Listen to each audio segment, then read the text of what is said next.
In this video, what I'm going to look at is I'm going to keep investigating the intersection of three planes in three-dimensional space. However, in this scenario, what I'm going to do is I'm going to look at the points where only two of the planes intersect at any one single point. So unlike when all three planes meet at a single line of intersection or at a single point, there is going to be no point or no line of intersection where all three of the planes come together. There's still going to be intersections between pairs of planes, but at no point will all three of them meet at a single line or point, so not all three of them won't come together. Now when we're looking at this, there are two possible scenarios and setups such that this can occur. So what this means is there's two possible setups when we're looking at this kind of scenario. Now if we've got three planes and we'll have two intersecting at any one time, what we can have is this scenario here where we've got two lines of intersection. In this case, we've got two planes here, which are parallel to one another, and they are intersected by the third plane, which cuts through both of them. Or we've got three lines of intersection. So all three planes are there. None of them are parallel to one another, but they'll only divide each other at one point where any two planes meet. So you can look here, this top line here is the intersection between planes 1 and 2. This line here is the intersection between planes 2 and 3. And this line here is the intersection between planes 3 and 1. So only two planes come together at any of these three lines of intersection. Now when we're looking at this and trying to determine the equations of these lines, there's a set of steps that we have to follow. What we do is we examine all three of the planes together to determine that there is no unique solution which will give a line of intersection or a point of intersection for the planes. Once we've done that, we then examine the planes in pairs and look at lines of intersection between the planes. Now, if it's one where we've got only two lines of intersection, what we'll find is we'll examine all three pairs and only two of the pairs will have a solution. If we look at examining all three pairs here, so planes 1 and 2, planes 1 and 3, planes 2 and 3, we'll find that each of them has a solution that gives us a line of intersection. So we'll have three lines of intersection within our system, giving this scenario here. So this is the way we have to investigate this. It's proving it, then examining pairs of planes. Let me show you an example. Let's imagine I have got a system of planes here, and I want to find the lines of intersection of these planes. Now when we're approaching the problem, we approach it similarly to how we did before by setting up an augmented matrix with the coefficients and the numbers given by the equations. So we'd set it up such that it had 1, -1, 1, 10 along the top row, 2, -1, 3 and 5 here, and then 4, -2, 6 and 7 here. Now at this point what I can do is elementary row operations to start to eliminate some of these values. So if I was to do row 3, take away 2 of the row 2's, but then after that replace this row 2 with row 2 take away 2 of the row 1's, what I'd end up getting is a matrix that looks something along the lines of 1, -1, 1, 10. So the top line itself wouldn't change. My second row would become 0, 1, 1, -15. And my third row would be 0, 0, 0, -3. Now what this implies, this last row here, is that 0 equals 3. Now what that means is, in the mathematical world, 0 doesn't equal 3, so there's no solutions, which means that the system is inconsistent. Because of that, we can say that there's no one solution at either a point or a line that satisfies all three planes. So all three of them are not going to meet at a single line or a single point.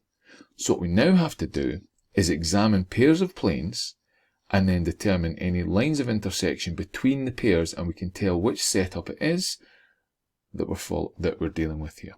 So let's label the planes 1, 2 and 3, and what we do is we'll examine each of them together. Now for the entirety of this, what we have to do is now pick a parameter, and what we're going to do is pick the parameter where we let z equal lambda. Lambda is going to be a parameter value we use throughout this working. What I'm then going to do is substitute it into each of the planar equations here in pairs and see if we can get the equation of a straight line out from that. So let's look at planes 1 and 2. So if I let z equal to lambda and substitute it into planes 1 and 2, I get x minus y. I'm then going to get plus lambda equals 10. So what I'll do is I'll actually just shift the lambda across, and that'll give me equals 10 minus lambda. And I'll also get 2x minus y, and again I'll do the same, shift the 3z over when I've substituted the lambda in, and I'll get 5 minus 3 lambda. So I've got two equations with two unknown variables. Remember, the lambda is a parametric variable, so we can just leave that as it is. We're solving for that. If I were to do this, I could subtract the two equations from one another. So what I would then get is, if I do 2x minus y, take away this equation here, what I'd end up getting is x equals, I get 5 minus 10, so negative 5.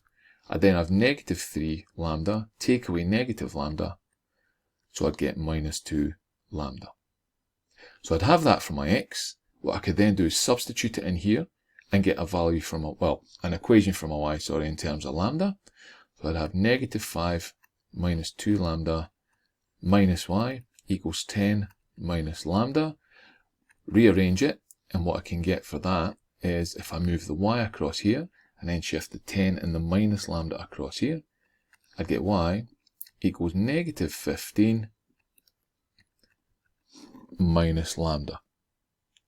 So what I've now got is, I've got equations in x, y and z in terms of my parameter lambda. If I rearrange each of these to get lambda as the subject of the formula, so what I'd get for this one is, I'd get lambda is equal to x plus 5 over negative 2. Rearrange this one here, I'd get lambda equals y plus 15 over negative 1. What I can now say is, I've got three equations to represent my x, my y and z in the symmetric form of the equation of a line. So I've got x plus 5 over negative 2 equals y plus 15 over negative 1 equals, well, z equals lambda. So that's the equivalent of is z over 1. So there we go. I've got myself a line of intersection between those two planes there. Now I could put over 1. This will help me get the direction vector of the line of intersection, negative 2, negative 1, 1. If you just wrote it as z, you'd be fine.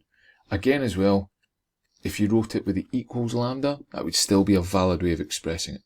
So you'd still be fine when you did that. What I could then do is examine other pairs of planes as well. So let's examine planes 1 and 3 now. So if I look at planes 1 and 3, and I'll do the same, remember we said at the start, assume z equals lambda is going to be a parametric value for the whole set of working we're doing. So if I substitute them in to 1 and 3, well, we know for 1, we get x minus y equals 10 minus lambda. And if we then look at 3, I'd get 4x minus 2y equals 7 minus 6 lambda. So now that I've got that, what I can do is use my simultaneous equations again, play about with these and eliminate one of my variables. So if I was to do that, what I'd end up getting, if I eliminated the y's, I'd get 2x equals negative 13 minus 4 lambda. So I could then rearrange this to get x equals negative 13 minus 4 lambda over 2 if I wanted. However, since I've got 2x here, I could double it and put it in here for the 4x if I was going to substitute it in here for the x. So x minus y for this one, I would use this form here. Either way, what would happen is when I substitute them in and then work it through, what I'll end up getting is that y equals negative 16.5. So y equals negative 33 over 2 minus lambda. So you'd be able to substitute that in and work it through there. So now that I've got that, again, I've got three equations based on the parameter lambda to represent x, y, and z. So what I can then say is, fine, the equation of the line of intersection between the planes 1 and 3 in this case is going to be given by shifting all of these and making lambda the subject of the formula yet again. is going to be given. For the first one, I'd have lambda, lambda equals 2x plus 13 over negative 4. For the second one, I'd have lambda equals y plus the 16.5, so plus 33 over 2 over negative 1. And I've got my z equals lambda there.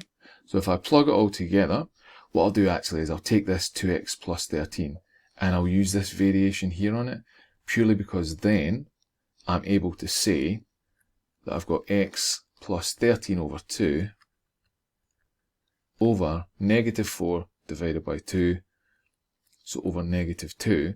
That way I can read off my direction vector straight away.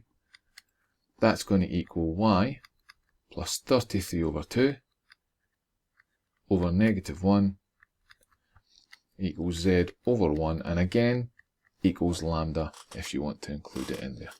So there is a symmetric form of the line of intersection between planes 1 and 3. What I'll then do is I'll look at planes 2 and 3 as my final example, because that's the final set of planes that I've got to look at. And again, we'll stick with the assumption that z equals lambda. So planes 2 and 3, we know for plane 2, substituting in and rearranging, we get 2x minus y equals 5 minus 3 lambda. And for plane 3, we get 4x minus 2y equals 7 minus 6 lambda.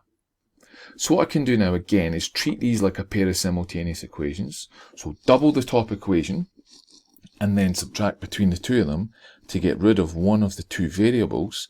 However, if I do that, what's going to happen? My x variables will disappear, my y variables will disappear, and my lambdas will disappear as well. So what I'll end up with is 0 equals 3. And again, in the maths world, 0 cannot equal 3. So it's inconsistent and there is no solution that satisfies those two planes.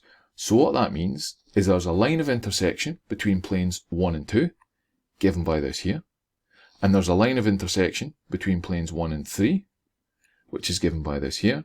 But there is no line of intersection between planes 2 and 3 at all. So this scenario would be the kind of scenario we set up here, where we've got two planes which intersect another plane like this. And for that, what we'd be able to say is the plane going up and down the way, that would be plane 1. We then have plane 2 and plane 3, and roughly this sort of scenario being parallel to one another. Those two planes would never come together, they'll never meet. For the other scenario, where we would get a line of intersection, again we'd get the same idea as this. We'd get our sets of equations, we'd be able to solve them through, find out our relationship with lambda, and get a third equation of a line of symmetry, of a line of intersection, and that would represent the third line of intersection between the third pair of planes, and we'd then be able to work that through and get our answers. It's a fairly straightforward set of steps. It is the same ones every single time.